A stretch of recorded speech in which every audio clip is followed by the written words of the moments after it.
안녕하세요. 해원 컨설팅 연구소입니다. 인문해답 시간. 사람들이 물으니 답을 혜원이가 해드리고 있는데요. 인문해답. 몇 주 전에 태극기이란 그 사진을 걸어놓고 뭐 건국절이 맞냐, 강복절이 맞느냐 라고 올려놨는데, 그걸 보고 우리 딸이 하고 대화를 나눴는데 참 이렇게 참 이념 갖고 그렇게 대립을 할 줄은 참 모르겠습니다. 제 사고가 낡았는지는 모르지만 그때도 잠깐 얘기를 했다시피 그게 중요한 건 아니죠. 옛날에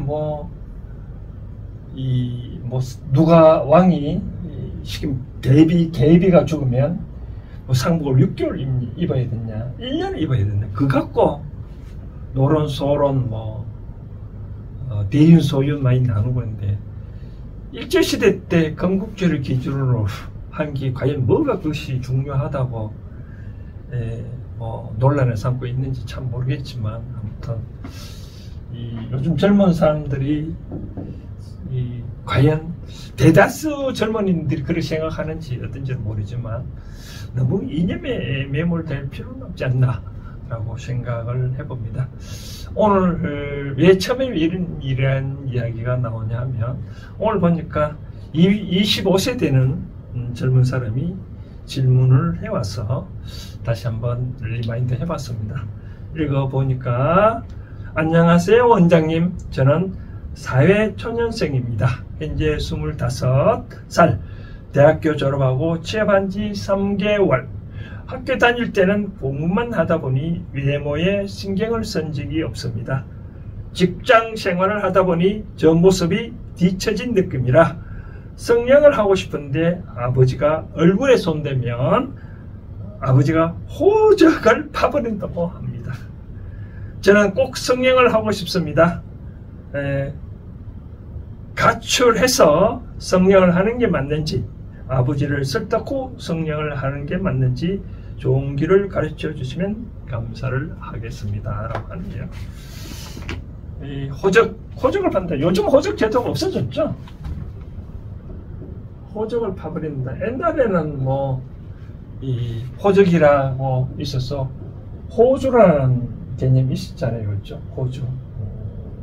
요즘은 호적 등본이 없어졌잖아요. 호적 초본도 없어졌고, 요즘은 뭐가 있냐면 가족관계 부라고 있어요. 가족관계부. 즉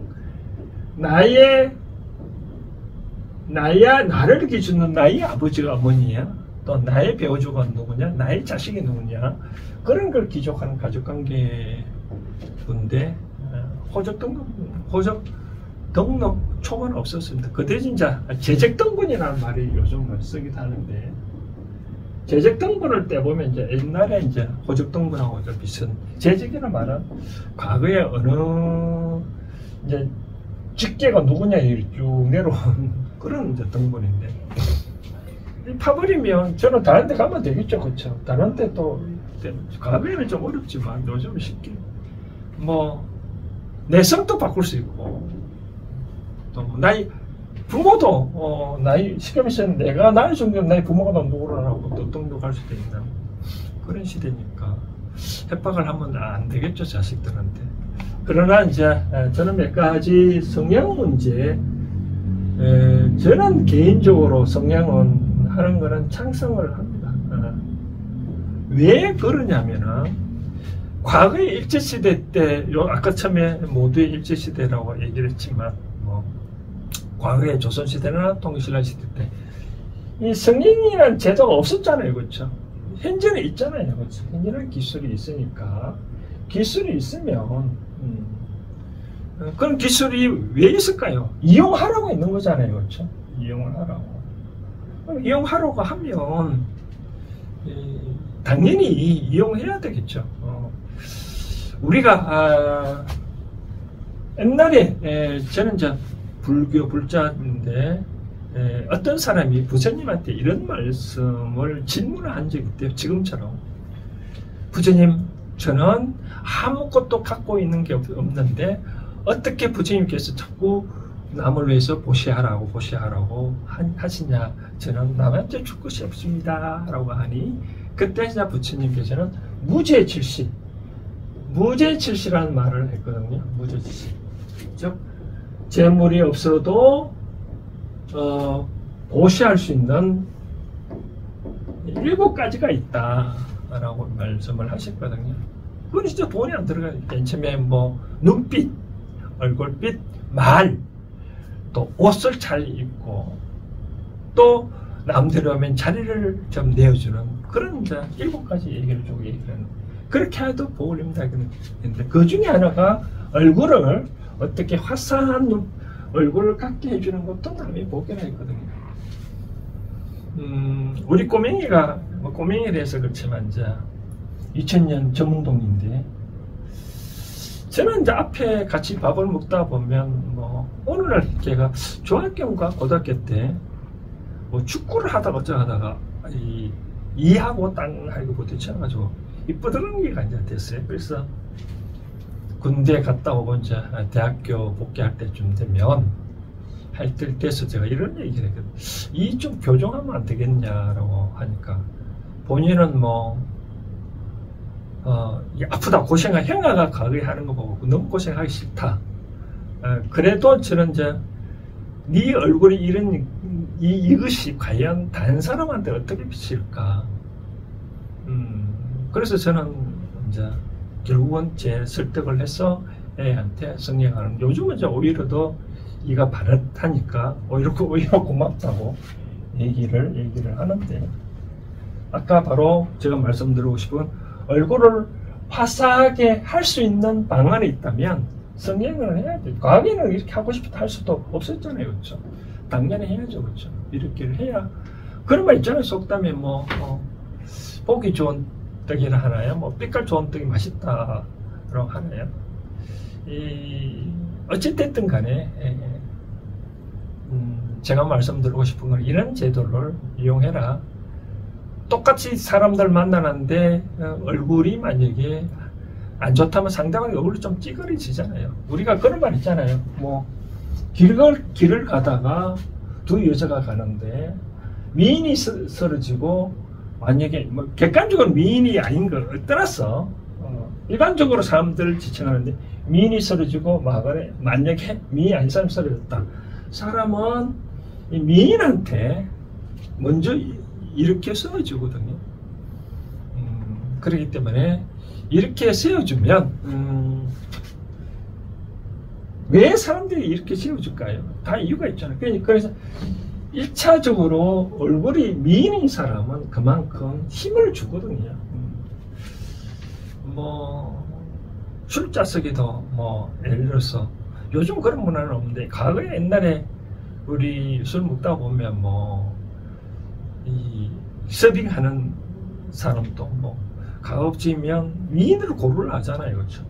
그렇기 때문에 미인에 대해서는 그만큼 사회에서 알아주는 분위기가 해야 되겠죠. 근데 저는 이제 미인을 하라고 하지만, 성형을 해서 하라지만, 그 마음이 본바탕이 바뀌지 아니하면 다시 원위치 돌아간다 이거죠.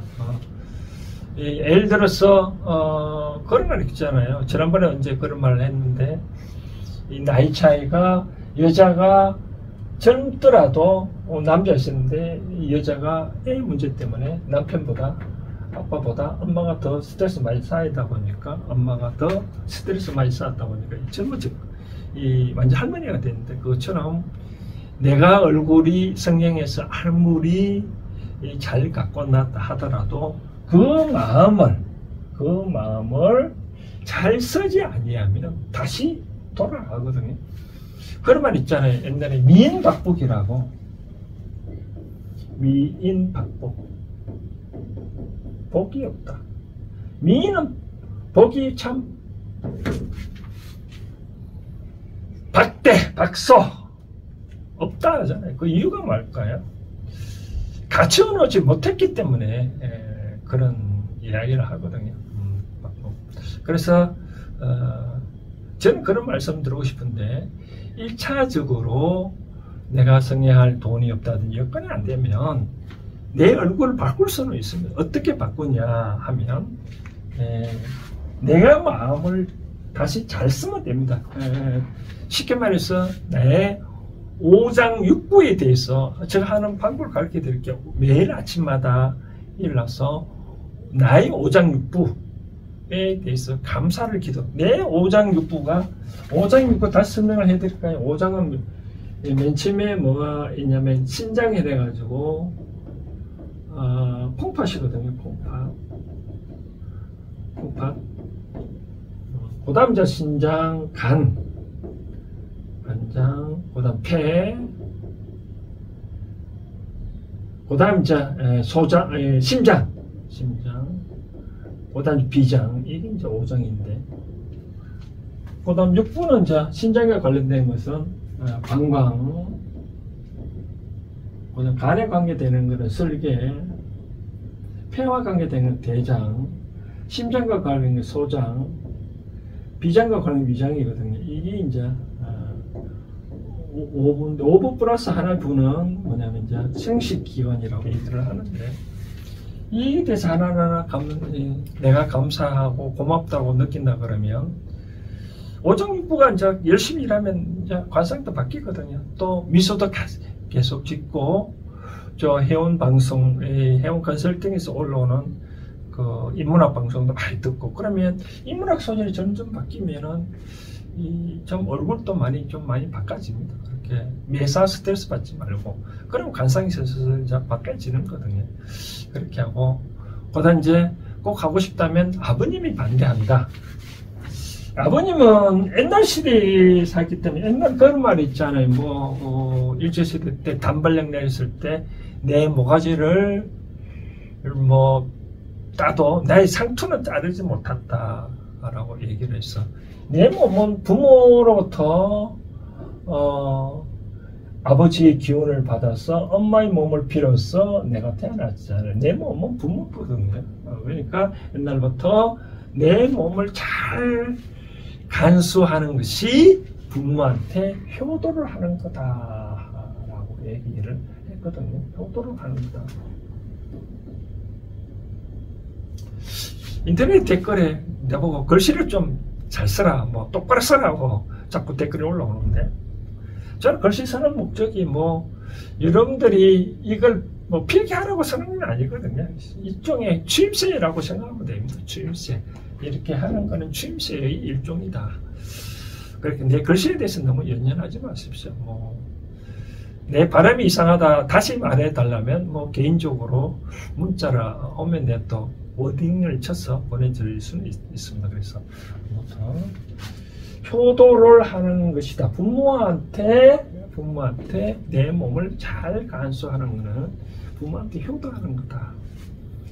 지금 생각하니까 우리 부모님이 저한테 얼마나 끔찍하게 아꼈는지 이런 사실이 있습니다. 이제 지금은 제가 자전거 잘 타지만 처음에 제가 고등학교 때인가 이제 처음으로 자전거를 타게 됐는데 누가 잡아주는 사람도 없고 혼자 막 열심히 하다 보니까 넘어졌잖아요. 그래서 이제 자전거를 갖고 와서 집에 와서 보니까 아버지 물어보고 니 왜 이 물팍이 무릎이 다 까졌냐고 그래요. 자전거 비오다 넘어졌다 그러니까 아버님이 뒤도 안 돌아보고 그 자전거를 들고 바깥에 가는데 태기장 치더라고요.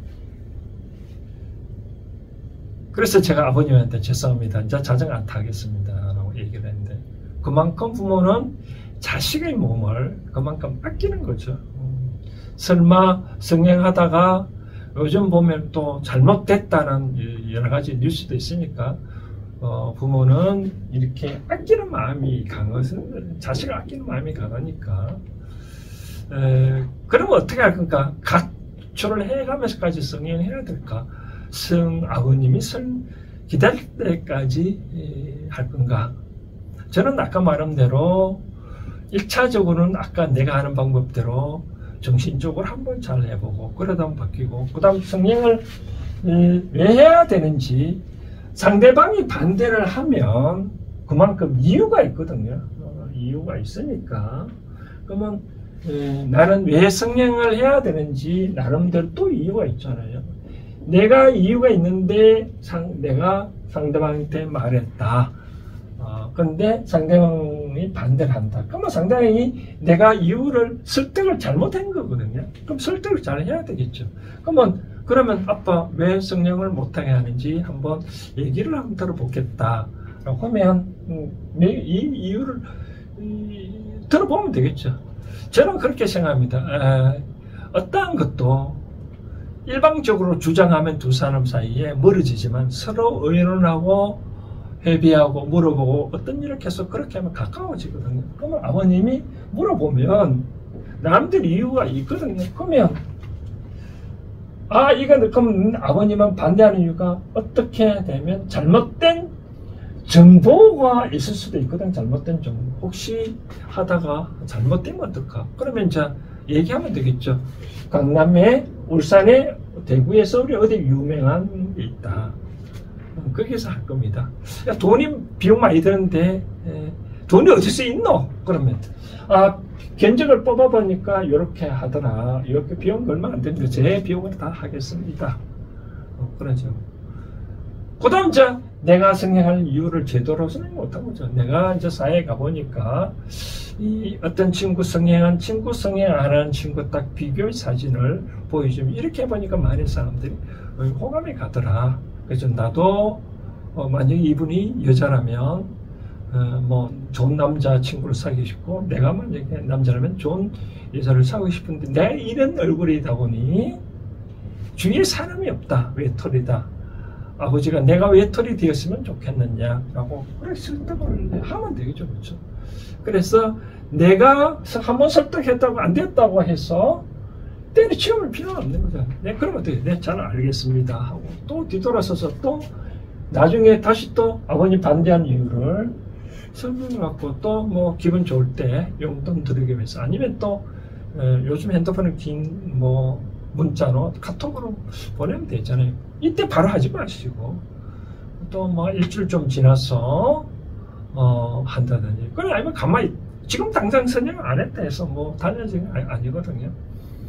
또 질문 한 달 좀 있다 하면 해보고 그러면 안 되면 잊어버리면 또 그때는 이제 아버님이 또 물어보거든요. 근데 그때 어떻게 됐노? 라고 물어볼 수도 있거든요. 그때 이제 얘기를 하고 그렇습니다. 1차적으로는 이 나이 어른들이 반대를 하면 뭔가 모르게 이유가 있을 거고 그 이유가 나도 모르게 신의 힘을 기운을 받아서 대신 말할 수도 있거든요. 그러면 그때 아버님이 반대가 많이 강행을 했다면 잘못됐다. 그러고 바로 내 그때 막 하지 말라고 했지 않냐. 그러면 그럴 수 있거든요. 그래서 1차적으로는 설득을 해서 안 되면 아버님을 탓하지 말고 너가 상대를 설득시키지 못한 힘이 부족하다 라고 해서 잘 반대하는 이유를 잘 듣고 나름대로 이론을 무장을 해서 상대방을 기분 좋을 때 얘기를 하면 된다. 상대도 그릇된 정보에 의거 반대를 할 수는 있는 거거든요. 그래서 그릇된 정보이고 올바른 정보로 얘기해서 한번 해보면 좋지 않겠나. 최근에 뭐 이런 게 나오는데 AI 시대에 오르라 해가지고 이번에 무슨 뭐 추석 명절 때 모든 차를 다 논으로 다 안내는 요리만 빠르다고 안내가 다 이리 가서 뭐 막혔다고 하는. 저도 과거에 울산에서 서울 명절 추석에 뭐 15시간 23시간도 운전해 가보기도 그랬는데 내비게이션은 그 당시에 없었던 철도 있었고 근데 내비게이션 나올 때 안내해보면 나만 그렇게 안내하는 게 아니라 다른 차도 다 그렇게 안내해보니까 그렇게 차가 그렇게 몰 수밖에 없거든요. 그래서 이제 그게 잘못된 신호잖아요, 그렇죠? 잘못된 신호. 그것처럼 아버님도 잘못된 어떤 정보로 판단할 수도 있으니까 올바른 정보로 내가 이론적으로 무장해서 해야 될 필요가 있지 않겠냐. 그래서 저는 기본적으로는 성령을 제도는 있으니까 이 세상의 제도는 해보라고 이용하라고 있는 제도니까 이용해봐도 된다라고 말씀드리고 싶고, 그전에라도 아까 말한 대로 인문학 강의를 잘 듣고 스트레스 쌓지 말고 매일 아침마다 눈 뜨자마자 오장육부에 대해서 감사의 기도를 하면, 오장육부가 튼튼하고 일을 잘하면 나의 관성은 바뀔 수 있다라고 말씀을 드리고 싶고, 또 정리하자면 관성이 얼굴을 성행을 했다 하더라도 그에 맞는 내가 행동을 바르지 못하면 미익박복 시대가 오듯이 안 좋은 일이 일어날 수 있다라고 염두에 두시고 바른 삶을 살아가면 문제가 없다 말씀을 드리고 싶습니다.